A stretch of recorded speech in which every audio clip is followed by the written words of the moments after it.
ಇವತ್ತಿನ special finger chips ಅಥವಾ French fries ಮಾಡ್ತಾ ಇದ್ದೀನಿ. ಸುಲಭವಾಗಿ ಮನೆಯಲ್ಲಿಯೇ ತಯಾರಿಸಬಹುದಾದ ಫಿಂಗರ್ ಚಿಪ್ಸ್ ಅಥವಾ ಫ್ರೆಂಚ್ ಫ್ರೈಸ್ ಫ್ರೆಂಚನ್ ಅತ್ಯಂತ ಜನಪ್ರಿಯ ಆಲೂಗಡ್ಡೆಯಿಂದ ತಯಾರಿಸಿದ ಲಘು ಆಹಾರ, ಮಕ್ಕಳ ಫೇವರೇಟ್. ಹೋಟೆಲ್ಗೆ ಅಥವಾ ಸಿನಿಮಾಗೆ ಹೋದಾಗ ತಪ್ಪದೆ ತಿನ್ನುವ ತಿಂಡಿ ಫಿಂಗರ್ ಚಿಪ್ಸ್. ಬೇಯಿಸಿದ ಪದಾರ್ಥಗಳಿಗಿಂತ ಹೆಚ್ಚು ರುಚಿಕರ ಮತ್ತು ಒಳ್ಳೆಯ ತಿಂಡಿ. ಹೊರಗಡೆ ಗರಿಗರಿಯಾದ ಮತ್ತು ಒಳಗಡೆ ಮೃದುವಾಗಿರುವ ಈ ತಿಂಡಿಯನ್ನು ನೋಡಿದ ತಕ್ಷಣವೇ ನಮ್ಮ ಬಾಯಲ್ಲಿ ನೀರೂರುತ್ತದೆ. ಬನ್ನಿ ಮನೆಯಲ್ಲಿಯೇ ಗರಿಗರಿಯಾದ ಫ್ರೆಂಚ್ ಫಿಂಗರ್ ಚಿಪ್ಸ್ ಹೇಗೆ ತಯಾರಿಸುವುದೆಂದು ತಿಳಿಯೋಣ. ಅದಕ್ಕೂ ಮೊದಲು ನಮಸ್ಕಾರ, ಪಾಕಶಾಸ್ತ್ರ ಚಾನಲ್ಗೆ ಸ್ವಾಗತ. ನಾನು ಸುರೇಖಾ ತಳ್ವಾರ್. ನಮ್ಮ ಚಾನಲ್ಗೆ ಸಬ್ಸ್ಕ್ರೈಬ್ ಮಾಡಿಲ್ಲ ಅಂದರೆ ದಯವಿಟ್ಟು ಸಬ್ಸ್ಕ್ರೈಬ್ ಮಾಡಿ, ಹಾಗೆ ಪಕ್ಕದಲ್ಲಿರೋ ಬೆಲ್ಲೈಕನ್ ಪ್ರೆಸ್ ಮಾಡಿ. ಬೆಲ್ಲೈಕನ್ ಪ್ರೆಸ್ ಮಾಡೋದ್ರಿಂದ ನಮ್ಮ ಹೊಸ ಅಡುಗೆಗಳ ನೋಟಿಫಿಕೇಷನ್ ನಿಮಗೆ ಬರುತ್ತೆ. ಫಿಂಗರ್ ಚಿಪ್ಸ್ ಮಾಡೋ ವಿಧಾನ ನೋಡ್ಕೊಳ್ಳೋಣ. ಈ ಥರ ದಪ್ಪ ದಪ್ಪ ಆಲೂಗಡ್ಡೆ ತೊಗೋಬೇಕು. ತುಂಬ ಹಳೇದು ಆಲೂಗಡ್ಡೆ ಆದರೆ ಫಿಂಗರ್ ಚಿಪ್ಸು ಅಷ್ಟು ಚೆನ್ನಾಗಿ ಬರಲ್ಲ, ಮೆತ್ತಗಾಗುತ್ತೆ. ಈ ಥರ ಹೊಸದು ತೊಗೊಂಡ್ರೆ ತುಂಬ ಚೆನ್ನಾಗಿ ಬರುತ್ತೆ. ಈ ಥರ ಎಲ್ಲ ನೀಟಾಗೆ ನಾವು ಪೀಲ್ ಮಾಡ್ಕೋಬೇಕಾಗತ್ತೆ. ಇದನ್ನು ಮುಂಚೆನೇ ನಾನು ಆಲೂಗಡ್ಡೆ ಸ್ವಲ್ಪ ತೊಳೆದಿಟ್ಕೊಂಡಿದ್ದೀನಿ. ನೋಡಿ, ಈ ಥರ ಎಲ್ಲ ಕಡೆ ನಾವು ಸಿಪ್ಪೆ ಇಲ್ದಿರೋ ಥರ ನಾವು ಪೀಲ್ ಮಾಡಿಕೊಂಡು ಈ ಥರ ಸ್ಲೈಸಸ್ ಆಗಿ ಕಟ್ ಮಾಡ್ಕೋಬೇಕು.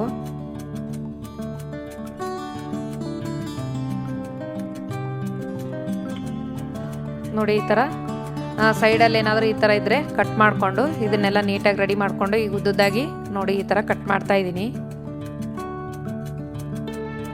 ದಪ್ಪ ಆಲೂಗಡ್ಡೆ ಇದ್ದರೆ ಫಿಂಗರ್ ಚಿಪ್ಸು ಚೆನ್ನಾಗಿ ಈ ಥರ ಉದ್ದುದ್ದಾಗಿ ಬರುತ್ತೆ. ನೋಡಿ, ಈ ಥರ ಎಲ್ಲ ಆಲೂಗಡ್ಡೆನ ನಾನು ಈಗ ಕಟ್ ಮಾಡ್ತಾ ಇದ್ದೀನಿ. ಈಗ ನಾನು ಕುದಿಯಲು ನೀರಿಡ್ತಾ ಇದ್ದೀನಿ. ಇದಕ್ಕೆ ಸ್ವಲ್ಪ ನಾನು ಉಪ್ಪು ಹಾಕ್ತಾ ಇದ್ದೀನಿ. ಉಪ್ಪು ಹಾಕಿ ಈಗ ಕುದಿಯೋ ನೀರಿಗೆ ನಾನೀಗ ಈ ಕಟ್ ಮಾಡಿರೋ ಆಲೂಗಡ್ಡೆನ ಹಾಕ್ತಾ ಇದ್ದೀನಿ. ಇದು ಹಾಕಿದ ಮೇಲೆ ಜಾಸ್ತಿ ಹೊತ್ತು ನಾವು ಕುದಿಸ್ಕೋಬಾರ್ದು. ಹಾಕಿ ಸ್ವಲ್ಪ ಬಿಟ್ಟರೆ ಇದರೊಳಗಡೆ ಉಪ್ಪಿನ ಅಂಶ ಎಲ್ಲ ಇದನ್ನು ಎಳ್ಕೊಳ್ಳುತ್ತೆ, ಸ್ವಲ್ಪ ಮೆತ್ತಗಾಗುತ್ತೆ ಆಲೂಗಡ್ಡೆ.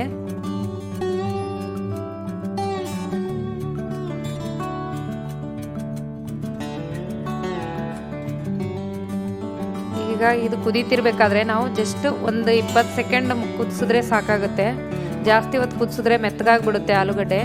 ಈಗ ಉಪ್ಪಿನಂಶ ಎಲ್ಲ ಒಳಗಡೆ ಹೋಗಿರುತ್ತೆ, ಹಾಗಾಗಿ ಇದನ್ನು ನಾವೆಲ್ಲ ಸೋದಿಸ್ಕೊಬೇಕು. ಇಲ್ಲಾಂದರೆ ಬಿಸಿ ನೀರಿಗೆ ನಾವು ಉಪ್ಪು ಹಾಕಿ ಒಂದು 10 ನಿಮಿಷ ನಾವು ಆಲೂಗಡ್ಡೆ ಕಟ್ ಮಾಡಿರೋದು ಕೂಡ ನಾವು ಹಾಕಿ ಇಟ್ಬಿಡ್ಬೋದು. ನೋಡಿ, ಹಾಗೆ ಗಟ್ಟಿಯಾಗಿದೆ, ಸಾಫ್ಟ್ ಆಗಿಲ್ಲ ಇದು. ಈ ನೀರನ್ನ ನಾವೆಲ್ಲ ಸೋದಿಸ್ಕೊಂಬಿಡೋಣ. ಈಗ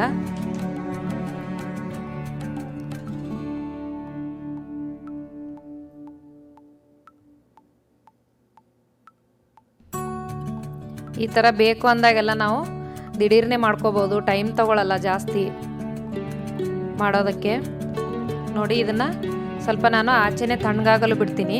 ಇದು ತಣ್ಣಗಾದ ಮೇಲೆ ಸ್ವಲ್ಪ ಫ್ರೀಜರಲ್ಲಿ ಇಟ್ಕೋಬೇಕಾಗತ್ತೆ. ನೋಡಿ, ಇದನ್ನು ನಾನು ಒಂದು 10ರಿಂದ 15 ನಿಮಿಷ ನಾನು ಇದನ್ನು ಫ್ರೀಜರಲ್ಲಿ ಇಡ್ತಾ ಇದ್ದೀನಿ. ಈ ಆಲೂಗಡ್ಡೆನ ಫ್ರೀಜರಲ್ಲಿ ಇಡೋದ್ರಿಂದ ಕ್ರಿಸ್ಪಿಯಾಗಿ ಚೆನ್ನಾಗಿ ಬರುತ್ತೆ.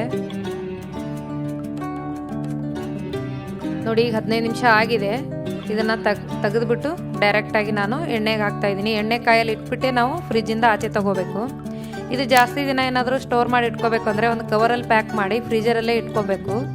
ತೆಗೆದು ಆಚೆ ಒಂದು 10 ನಿಮಿಷ ಇಟ್ಬಿಟ್ಟು ಈ ಥರ ನಾವು ಫ್ರೈ ಕೂಡ ಮಾಡ್ಕೋಬೋದು. ನೋಡಿ, ಇದು ಪೂರ್ತಿ ಗರಿ ಆಗೋವರೆಗೂ ನಾವು ಇದನ್ನು ಫ್ರೈ ಮಾಡ್ಕೋಬೇಕು. ಇದು ಕಡಿಮೆ ಉರಿ ಇಟ್ಬಿಟ್ಟು ಮಾಡಬಾರ್ದು, ಇದು ಹೈ ಫ್ಲೇಮಲ್ಲೇ ಮಾಡ್ಕೋಬೇಕು, ಚೆನ್ನಾಗಿ ಬರುತ್ತೆ.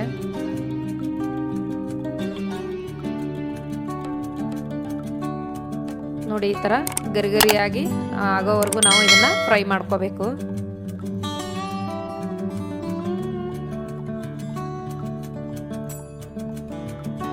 ನೋಡಿ, ಇದಕ್ಕೆ ಸ್ವಲ್ಪ ನಾನೀಗ ಚಾಟ್ ಮಸಾಲ ಮತ್ತು ಅಚ್ಕಾರದ ಪುಡಿ ಹಾಕ್ತಾ ಇದ್ದೀನಿ.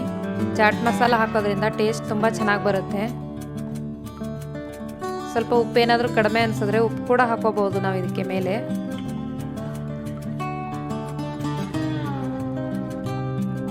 ನೋಡಿ, ಟೊಮೆಟೊ ಸಾಸ್ ಜೊತೆಗೆ ಇದು ತಿಂತಾ ಇದ್ರೆ ತುಂಬ ರುಚಿಕರವಾಗಿರುತ್ತೆ. ಮಕ್ಕಳಂತೂ ತುಂಬಾ ಇಷ್ಟಪಟ್ಟು ತಿಂತಾರೆ. ನೋಡಿ, ನೋಡಿದ್ರಲ್ಲ ಎಷ್ಟು ಈಸಿಯಾಗಿದೆ ಮಾಡೋದು. ಈ ಥರ ನಾವು ಕಟ್ ಮಾಡಿ ಕುದಿಯೋ ನೀರಿಗೆ ಹಾಕಿ ನಾವು ಫ್ರಿಜ್ಜಲ್ಲಿ ಇಟ್ಕೊಂಡ್ರೆ ನಾವು ಯಾವಾಗ ಬೇಕೋ ಆವಾಗ ಮಾಡ್ಕೋಬೋದು. ರುಚಿಕರವಾದ ಫಿಂಗರ್ ಚಿಪ್ಸ್ ಅಥವಾ ಫ್ರೆಂಚ್ ಫ್ರೈಸ್ ನೀವು ಕೂಡ ನಿಮ್ಮ ಮನೇಲಿ ಟ್ರೈ ಮಾಡಿ ನೋಡಿ. ಫಿಂಗರ್ ಚಿಪ್ಸ್ಗೆ ಬೇಕಾಗುವ ಸಾಮಗ್ರಿಗಳು: ಆಲೂಗಡ್ಡೆ ಒಂದು 2, ಕರಿಯಲು ಎಣ್ಣೆ, ಸ್ವಲ್ಪ ಅಚ್ಕಾದ ಪುಡಿ, ಸ್ವಲ್ಪ ಚಾಟ್ ಮಸಾಲ, ಉಪ್ಪು. ಈ ವಿಡಿಯೋ ನಿಮಗೆ ಇಷ್ಟವಾದರೆ ಲೈಕ್ ಮಾಡಿ, ಶೇರ್ ಮಾಡಿ, ಸಬ್ಸ್ಕ್ರೈಬ್ ಮಾಡಿ ಹಾಗೂ ಪಕ್ಕದಲ್ಲಿರೋ ಬೆಲ್ ಐಕನ್ ಪ್ರೆಸ್ ಮಾಡಿ. ಧನ್ಯವಾದಗಳು.